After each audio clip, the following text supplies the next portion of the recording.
Welcome to viewers. అంబటికి నోటి దోల ఇంకా తగ్గలేదా అంటే నిజమే అనిపిస్తుంది. అంబటి రాంబాబు మనం దశాబ్దాల రాజకీయ జీవితంలో రాజశేఖర రెడ్డి గారి తరపున ఆయన వెన్నంటే నడిచారు. ఆ తర్వాత వైసీపీలో కీలకమైన పొజిషన్లో ఉన్నాడు. మొదట్లో మంత్రి పదవి ఇవ్వలేదు, మొత్తానికి ఇచ్చారు. ఇచ్చిన తర్వాత ఏమైంది, ఎందుకు ఇలా మాట్లాడుతున్నాడు అనేది ఒకసారి మూలాల్లోకి వెళ్తే కనుక అంబటి రాంబాబు ఆయన నోటి దోల ఎక్కువ అని పలు సందర్భాల్లో పలు విషయాల్లో మనకు అర్థమైంది. సరే, నిన్నగాక మొన్న పవన్ కళ్యాణ్ గారు కూడా 2 సంవత్సరాలు భరించారు. అంతకుముందు 5 సంవత్సరాలు భరించాడు ఆయన. తన తల్లిని, బిడ్డల్ని, ఫ్యామిలీని, కుటుంబాన్ని, తన పార్టీని ఇష్టం వచ్చినట్టు మాట్లాడారు. ఏది ఇటువంటి అంబటి రాంబాబు. నేను సినిమాలకే పరిమితం, రాజకీయాలు సక్సెస్ కాలేరన్నారు. అసెంబ్లీ గేటు కూడా దాటమని చెప్పారు. ఎవరెవరు చెప్పిన వాళ్ళంతా అంబటి రాంబాబుతో సహా రోజా, లేకపోతే కొడాలి నాని కావచ్చు, పేర్ని నాని కావచ్చు, జోగి రమేష్ కావచ్చు, వీళ్ళందరూ ఎక్కడున్నారు?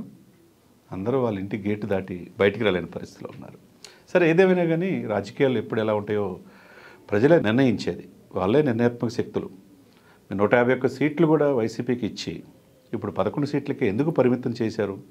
తప్పులు జరిగిన దాన్ని ఎందుకు ప్రజల్లోకి వెళ్ళి రెక్టిఫై చేసుకోలేకపోతున్నారు? ఇప్పటికి కూడా 175 స్థానాలు మాయే అని ప్రమాణ స్వీకారోత్సవానికి ఏర్పాటు చేసుకున్నారు. కానీ ఈ యొక్క నోటి దూల ఆనాటి పోసాని కృష్ణమురళి కాడి నుంచి పేర్నినాని కావచ్చు, కొడాలని కావచ్చు, వంశీ కావచ్చు, అటు చంద్రబాబు నాయుడు గారిని, లోకేష్ గారిని, ఇటు పవన్ కళ్యాణ్ గారిని వ్యక్తిగత హననం చేసి వ్యక్తిగత జీవితాల్లో చొరబడబట్టే ఈరోజు ఏమైందో మనందరికీ తెలుసు.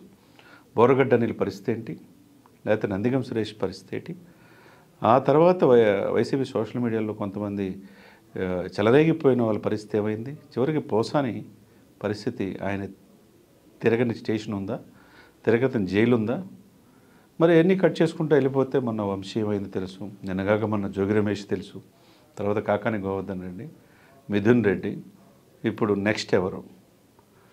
జోగి రమేష్ గారు కూడా చూసాం, హడాబుడి విజయవాడ కనకదుర్గమ్మ గుడిలో ప్రమాణ స్వీకారం చేసిన తర్వాత అరెస్ట్ అయ్యారు. మరి ఇప్పుడు అంబటి రాంబాబు వంతు వచ్చిందా అంటే మరి మన పవన్ కళ్యాణ్ గారు వార్నింగ్ ఇచ్చింది కూడా ఎవరిని ఉద్దేశించి? ఇటువంటి నాయకులు ఇటువంటి నోటి దురుసుతో ఎదుటి విషయాలని, ఎదుటి వ్యక్తుల్ని అసంబద్ధంగా మాట్లాడే వాళ్ళని తాట తీస్తారని చెప్పాడు. ఎడిదిరిగి రెడ్ శాండిల్స్ ఎవరు కింగ్ పిల్లలు చూస్తాను వాళ్ళంతా చూస్తానని చెప్పాడు, తాట తీస్తానని చెప్పాడు. మీరు వేరే వ్యాపారాలు చేసుకోమని చెప్పాడు. మరి అదొక వైపు వార్నింగ్ అయితే, ఇప్పుడు మొన్న 2 ఇయర్స్ ఇక మీ టైం అయిపోయింది, మీ పీరియడ్ అంత అయిపోయింది, ఇక మాట్లాడితే నా గట్టితనం ఏదో కూడా చూస్తామన్నారు. అయినా ఇంకా అంబటికి ఆ నోటి దూల తగ్గలేదంటే ఆయన అసలు పుత్రుడు, ఈయన దత్తపుత్రుడు, ప్యాకేజ్ స్టార్ అంటున్నాడు. అంటే ప్యాకేజ్ తీసుకుంది పవన్ కళ్యాణ్ గారు, మీరు చూసారా? దత్తపుత్రుడు ఏంది? ఇలాంటి మాటలన్నందుకే కదా మిమ్మల్ని 11 సీట్లో కూర్చోబెట్టింది. 11 సీట్లో కూర్చోబెట్టినా కానీ చివరికి అసెంబ్లీకి కూడా పోలేని పరిస్థితుల్లో మీ నాయకులు ఉన్నారు కదా. సరే, మీరైతే పోలవరం అంటే ఎందుకు కూడా తెలియదు, టెక్నికల్ కూడా తెలియదు, సబ్జెక్ట్ తెలియని వ్యక్తికి మిమ్మల్ని ఆ శాఖ మంత్రిని చేశారు మరి గత పాలకులు. సరే, మీ హయాంలో పోలవరం పూర్తి కాలేదు, ఇప్పుడు 2027కి పూర్తి అవుతుంది ఈ కూటమిలో. సరే, ఇటువంటి విషయంలో ఉందాగా మాట్లాడాలి, మాట తీరు అదుపులో పెట్టుకోవాలి. మీరు ఇలా మాట్లాడినందుకే మీరందరూ ఏమైపోయారు? ప్రతిపక్ష హోదా కూడా కోల్పోయారు. మరి ఇంకా అంబటి రాంబాబుకి ఆ బుద్ధి అనాలా ఏమనాలా, మనం మాట్లాడటానికే ఆయన మాట ఎందుకు నాలుక అంత ఇదిగా మాట్లాడుతుంది? మీరు మాట్లాడేది ఎదుటి వాళ్ళు బాధపడుతున్నారు. ఇంకా అధికారంలో ఉండాలని భ్రమలో మీరు ఉన్నారా అని చాలామంది చెప్తున్నారు. అధికారం నుంచి ఎప్పుడో పోయారు. రాబోయే 15 సంవత్సరాలు మాయే అని పవన్ కళ్యాణ్ గారు చెప్తున్నారు. మరి పవన్ కళ్యాణ్ గారు రాజకీయాలు ఉన్నంత వరకు మీరు రారనే భయమా? మీ నాయకుడు ముఖ్యమంత్రి కాదు అనేది ఫిక్స్ అయిపోయారా? ఎట్లయినా మైండ్ గేమ్ ద్వారా కొంతమంది రిటైర్డ్ జడ్జీలు ఒకవైపు, ఇంకొక వైపు ఏమో ఆయన retired IAS officer Vijay Kumar అని ఆయన సినిమాలు తీయకూడదని ఆయన కోర్టుకు వెళ్తాడు. రకరకాలుగా అనేక రకాలుగా అష్టదిగ్బంధనలుగా పవన్ కళ్యాణ్ గారిని ఎవరేం చేసినా ఆయనకి పదవి వ్యామోహం లేదు, డబ్బు సంపాదించాలని ఆశ లేదు. కాబట్టి ఆయన ఎటువంటి కేసులు లేవు, నేర చరిత్ర లేదు. కాబట్టి నిత్యం రోజు రోజుకి ఆయన గ్రాఫ్ పెరుగుతుంది తప్పితే మీరు విమర్శించినంత మాత్రాన పవన్ కళ్యాణ్ గారికి పోయేది ఏమీ లేదనేది అర్థమవుతుంది.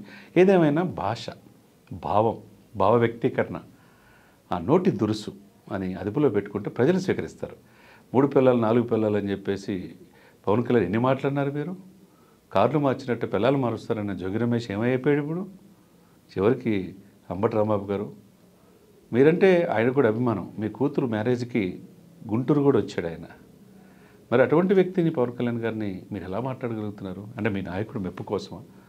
వరుస పెట్టి అందరూ వైసీపీ నాయకులు లిక్కర్ స్కామ్లో, ల్యాండ్ స్కామ్స్లో, తర్వాత మైనింగ్ స్కామ్స్లో, రెడ్ శాండిల్ స్కామ్స్లో ఒకటి కాదు, ఎన్నెందు వెతికినా వైసీపీ నాయకులు అన్నట్టుగా అన్ని కేసుల్లో ఇరుక్కుపోయి కష్టాల్లో ఉన్న మీ పార్టీని, పార్టీ పూర్వవైభవరాటానికి ప్రజల దగ్గరికి వెళ్ళి ఎందుకు కోల్పోయాం అధికారం, సంక్షేమ వాటిని అభివృద్ధి మర్చిపోయాము, మేము మంచిగా చేస్తాము, మళ్ళీ ఆశీర్వదించడానికి ప్రజలకి జరిగిన తప్పులు సరిదిద్దుకోవడానికి ప్రయత్నం చేయాలి. కానీ ఇంకా మీ నోటితో పని పెడితే చూస్తా ఊరుకోవడానికి అక్కడ ఉంది పవన్ కళ్యాణ్ గారు.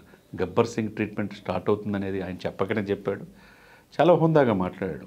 ఆయన కూడా ఎప్పుడు కూడా వైసీపీ ఈ కూటమి అధికారులు వచ్చిన తర్వాత ఎప్పుడు పొంగిపోకూడదు, గెలుపు విజయాన్ని ఎత్తికెక్కించుకోవద్దని జనసేన కార్యకర్తలనే కూల్ చేశాడు ఆయన. లేకపోతే మీ పరిస్థితి ఏంటి? కాబట్టి ఆలోచించుకోండి, మీ పరిస్థితి ఏందో కూడా ఒకసారి ఆత్మపరిశీలన చేసుకోండి.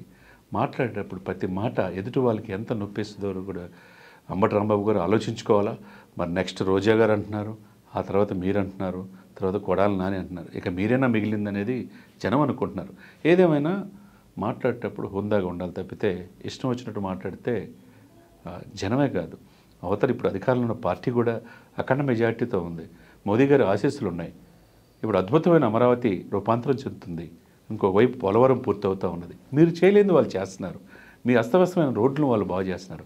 గ్రామీణాభివృద్ధిలో మీ హయాంలో 23వ ప్లేస్ నుంచి 3వ ప్లేస్లో ఉంది. ఇవన్నీ చూసుకొని ఇప్పటికైనా ఆలోచించుకొని ఏం మాట్లాడుతున్నాం, మన మాటలు ఎదుటి వాళ్ళని ఒప్పేసినాయా, నేను మాట్లాడేది కరెక్టా కాదా అనేది ఆత్మపరిశీలన చేసుకోవాల్సిందిగా ఆంధ్రప్రదేశ్ ప్రజలు కోరుకుంటున్నారు.